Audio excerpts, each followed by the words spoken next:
Jubilee বৰুৱাৰ বেয়া খবৰটো পালেনে ৰাইজ?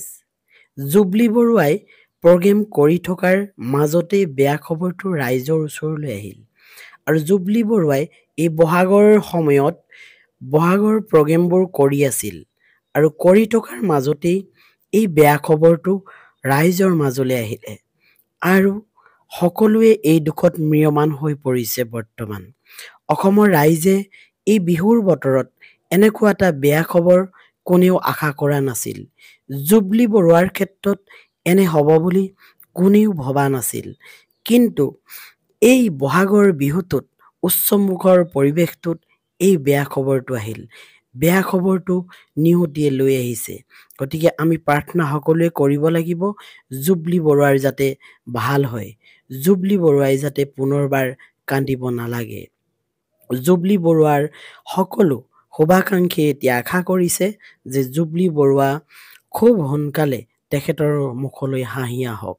কাৰণ যোৱা ৰাতি তেওঁ প্ৰগ্ৰেম কৰি আছিল তামোলপুৰত। তামোলপুৰত প্ৰগ্ৰেম কৰি থকাৰ সময়তে জুবলি বৰুৱা হঠাতে ষ্টেজৰ ওপৰত কান্দি পেলালে। সেই ক্লিপটো মই আপোনালোকক শুনাই দিম। তাৰ আগতে আপোনালোকে গম পাই লওক যে জুবলি বৰুৱাই কিয় তাত কান্দিব লগা হ'ল। বহু এনেকুৱা শিল্পী আছে যিবোৰ শিল্পীয়ে নিজৰ দুখকো লুকুৱাই ৰাইজৰ আগত অভিনয় কৰি দেখুৱায় আৰু সেয়া শিল্পী হৈছে অভিনয় শিল্পী আৰু এয়া হৈছে গায়কী শিল্পী যি গান গায়, যি কণ্ঠ নিগৰায়। এই শিল্পীগৰাকীৰ ভায়েক বৰ্তমান ICUত সোমাই আছে আৰু তেখেতৰ অৱস্থা খুবেই শোচনীয়। এই কথাটো প্ৰকাশ কৰিছে তামোলপুৰৰ এখন বিহু মঞ্চত আৰু কান্দি পেলাইছে তেখেতে। আৰু তেখেতৰ সেই ক্লিপটো মই আপোনালোকক খন্তেক সময়ৰ পিছতে লগাই দিম। আপোনালোকে দেখিলে আৰু শুনিলে আপোনালোকৰো বেয়া লাগিব। কোনেও আশা নকৰে এগৰাকী শিল্পীৰ ঘৰত এনেকুৱা ধৰণৰ কিবা এটা বেয়া অঘটন হওক। কিন্তু নিজৰ ভায়েকৰ ভেণ্টিলেশ্যনত থকাৰ পিছতো সেই ভায়েকৰ ওচৰত থাকিব পৰা নাই বায়েক। গতিকে তেওঁ ষ্টেজত কেনেকৈ উচুপি উঠিছে শুনকচোন। ভেণ্টিলেশ্যনত আছে, কিন্তু এই মুহূৰ্তত মই তাৰ লগত থাকিব পৰা নাই।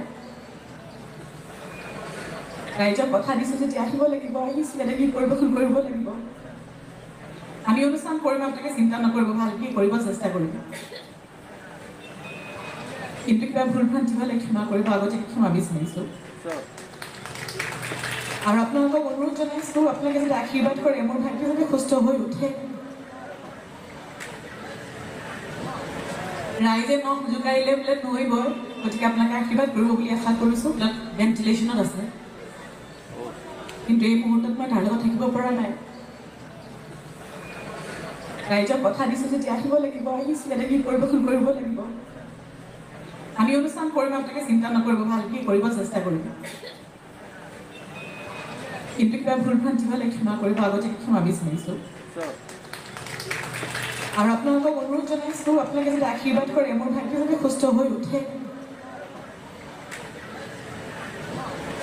ৰাইজে নখ জোকাৰিলে বোলে নৈ বয়, গতিকে আপোনালোকে আশীৰ্বাদ কৰিব বুলি আশা কৰিছোঁ।